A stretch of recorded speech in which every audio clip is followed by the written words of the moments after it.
Hello friends. आपका स्वागत है आपके ही चैनल योर ऑनलाइन एजुकेटर पर। आज की क्लास हमारी हिंदी के संबंधित है। हिंदी के 15 नंबर की जो पेडागोजी आती है उसके आपको 15 क्वेश्चन कराए जाएंगे। देखिए इसमें किस तरह से हम सही ऑप्शन को चुनते हैं। पहला है कहानी, कविता, गीतों और नाटकों के माध्यम से बच्चे केवल मूल्यों को अर्जित करते। देखिए केवल नेगेटिव वर्ड है। केवल केवल केवल तो ये तो होंगे नहीं। इसका सही होगा सी, अपनी सांस्कृतिक धरोहर से जुड़ते हैं। और प्राथमिक स्तर से के बच्चों को भाषा सीखने का सर्वोपरि उद्देश्य है। प्राथमिक 1 से लेकर 5 तक के बच्चों के लिए सबसे अच्छा क्या है, कैसे बच्चे भाषा सीख सकते हैं। मुहावरे, लोकोक्तियां का ज्ञान प्राप्त करना, कहानी कविताओं को दोहराने की कुशलता का विकास करना, या फिर तेज प्रवाह के साथ पढ़ने की योग्यता का विकास करना, या अपनी बात को दूसरे के समक्ष अभिव्यक्त करने की कुशलता का विकास करना। तो इसका हमारा डी होगा। ठीक है, अपनी बात अगर दूसरे के प्रति सही से अगर हम प्रयोग कर सकते हैं तो हम अच्छे से भाषा सीख सकते हैं। फिर है लिखना, एक बेहद जटिल प्रक्रिया है, एक अनिवार्य कुशलता है जिसे जल्दी प्राप्त किया जाना है, एक तरह की बातचीत है, एक अत्यंत यांत्रिक प्रक्रिया है। तो इन चारों में से क्या है? तो ये एक तरह की बातचीत है। ठीक है, जब हम लिखते हैं और लिखकर हम किसी को दिखाते हैं तो वो उसको पढ़ता है, तो वो बातचीत के ही थ्रू आता है। ठीक है, फिर है कक्षा 1 के बच्चे अपने डैश एवं डैश के प्राप्त बोलचाल की भाषा के अनुभवों को लेकर ही विद्यालय जाते हैं। घर परिवार पड़ोसी, या घर परिवार परिवेश, या घर परिवार दोस्तों, या घर परिवार टीवी। तो बच्चे जो हैं तो कैसी भाषा लेके जाते हैं? तो बच्चे घर परिवार तो आने ही है क्योंकि वो घर परिवार में पले हुए हैं। तो पहले घर परिवार आएगा, फिर आएगा परिवेश। ठीक है, परिवेश क्या है? जो हमारा आसपास का जो भी माहौल होता है। कक्षा 1 और 2 के शुरुआती समय में पढ़ने का प्रारंभ डैश से हो और किसी डैश के लिए हो। अर्थ उद्देश्य या अक्षर ज्ञान मनोरंजन, या शब्द पहचान मूल्यांकन, या अक्षर ज्ञान उद्देश्य। इनमें से कौन सा सबसे सटीक होगा? वो होगा अर्थ और उद्देश्य। उसका कोई अर्थ भी होना चाहिए और उद्देश्य भी होना चाहिए। उसके बाद इनमें से कौन सा प्राथमिक स्तर पर हिंदी भाषा शिक्षण का उद्देश्य नहीं है? इसमें नहीं आ गया तो इसका मतलब इन चारों में से एक गलत होगा, 3 सही होंगे। क्या है? प्राथमिक स्तर पर हिंदी भाषा शिक्षण का उद्देश्य नहीं है। संदर्भ के अनुसार लगाकर पढ़ने का प्रयास करना, चित्रकारी को स्वयं की अभिव्यक्ति का माध्यम बनाना, या बच्चों की भाषा और स्कूल की भाषा में संबंध बनाते हुए उसे विस्तार देना, या सुनी गई बात को ज्यों का त्यों दोहराना। तो इसमें जो है ऐसा हमें बताना है कि जिससे कोई भी बच्चा प्लस ना हो रहा हो। ठीक है, तो संदर्भ के अनुसार लगाकर पढ़ने का प्रयास करना, तो इससे बच्चा के माइंड पे थोड़ा प्रेशर पड़ेगा तो वो समझने की कोशिश करेगा। चित्रकारों चित्रकारी को स्वयं की, अगर चित्र है, चित्र देखकर स्वयं की वह अभिव्यक्ति या कहानी बना रहा है तो भी वह दिमाग का यूज करेगा, बढ़ेगा। बच्चे की भाषा स्कूल की भाषा में संबंधित बनाने में हुआ विस्तार, तो भी यहाँ पे विस्तार की बात कर रहा है। लेकिन ज्यों का त्यों तो उससे तो कोई फायदा होगा नहीं। ठीक है, 7वां क्वेश्चन है भाषा कौशल के संबंध में कौन सा कथन सही है? भाषा के कौशल अंतर संबंधी होते हैं, या भाषा के सभी कौशलों को नए सिरे से सीखने की आवश्यकता होती है, या भाषा कौशल एक दूसरे से स्वतंत्र होते हैं, या भाषा के चारों कौशल एक क्रम में सीखते हैं। तो इसमें आपको बताना है सही कौन सा है हमारा। तो इसमें जो होगा हमारा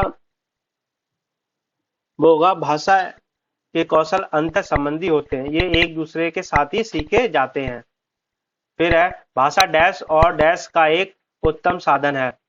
तो सुनने, बोलने, सोचने, या फिर पढ़ने लिखने, संप्रेषण, या सोचने महसूस करने, चीजों से जुड़ने, या पढ़ने लिखने समझने। तो इनमें से आपको बताना है कौन सा हमारा सही होगा। तो भाषा है पढ़ने लिखने और संप्रेषण का एक उत्तम साधन है। ठीक है, बी। फिर है भाषा सीखने का व्यवहारिक दृष्टिकोण डैश पर बल देता है। तो अनुकरण, रचनात्मक भाषा प्रयोग या अभिव्यक्ति। तो इसका आपको बताना है सही। तो जो भाषा सीखने का जो सही दृष्टिकोण है वो है हमारा जो भी देता है व्यवहारवादी दृष्टिकोण, तो वो है हमारा अनुकरण। ठीक है, जब हम अनुकरण करते हैं या किसी से सुनते हैं तो हम उसकी भाषा को समझने की कोशिश करते हैं। नासिरा पढ़ते समय अनेक बार अटकती है, उसे पढ़ने में कठिनाई होती है, उसकी समस्या मुख्य डैश से संबंधित है। तो नासिरा को जब वह अनेक बार अटकती है और पढ़ने में कठिनाई होती है तो उससे समस्या क्या है? पाठ रुचि या बुद्धि लब्धि या डिसलेक्सिया या डिसग्राफिया।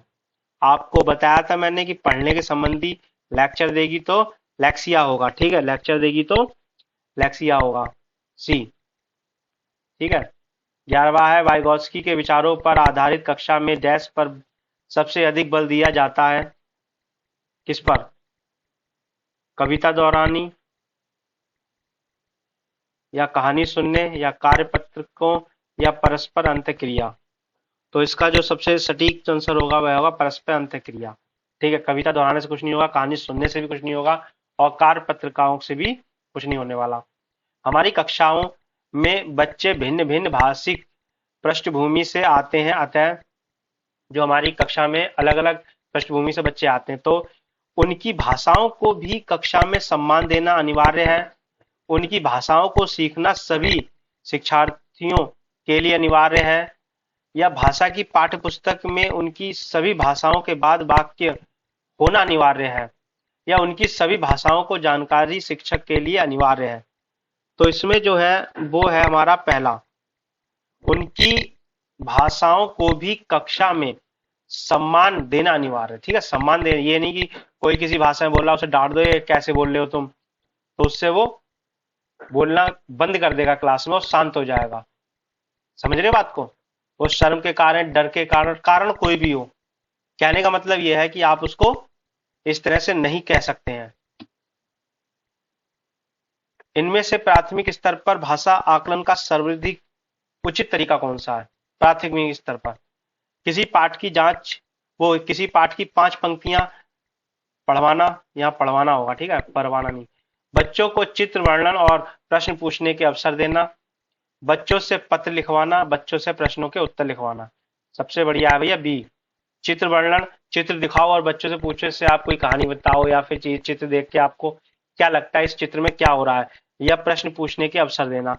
बच्चों से बोलो कि आप हमसे इसके बारे में प्रश्न पूछिए, तो वो उसके बारे में जो डाउट होंगे वो क्लियर करेंगे, फिर आप उनके डाउट क्लियर कर सकते हैं। ठीक है, कौन सा प्रश्न बच्चों की भाषा क्षमता का सही आकलन होगा? लड़की ने किसके नाम नहीं बताया, किसके नाम नहीं बताया। तो जो प्रश्न पूछ रहे हैं उसके बारे में बता रहे हैं। ठीक है, लड़की ने किसके दाम नहीं बताया, दाम होना चाहिए यहाँ पे, वही मैं सोच रहा था कि किसे गलत है, यहाँ क्या होगा, दाम नहीं बताया। लड़की टोकरी में क्या बेच रही थी? यदि तुम आम बेचोगे या बेचोगे आगा बेचोगे तो उसके कितने दाम लोगे और क्यों? आजकल आम का दाम कितना है? तो सबसे अच्छा जो है प्रश्न पूछना सी होगा, इससे हमें एक क्वेश्चन में कई बातों का पता लगेगा। ठीक है, लास्ट क्वेश्चन है, प्राथमिक स्तर पर बच्चों के लिए बल साहित्य के चयन का मुख्य आधार क्या होना चाहिए? ठीक है, छोटी रचनाएं, रोचक विषय वस्तु, रंगीन चित्र या सरल जानकारी। सबसे सटीक होगा रोचक विषय वस्तु। अगर इंटरेस्टिंग नहीं होगा तो वह बच्चे इंटरेस्ट नहीं दिखाएंगे। तो प्राथमिक स्तर पर तो यही होना चाहिए। तो आज बताइए आपको क्लास आपकी कैसी लगी है, और आप, मैं नहीं ज्यादा बोलता हूँ, लाइक करें, सब्सक्राइब करें बीच बीच में, क्योंकि मैं आपका दिमाग जो है इसी तरह से आप एग्जाम में बैठेंगे तो ज्यादा डिस्टरबेंस नहीं होना चाहिए, इसके लिए मैं कुछ नहीं बोलता। तो लास्ट में आपको बोलता हूँ कृपया इस पर लाइक करें, सब्सक्राइब करें। Thank you.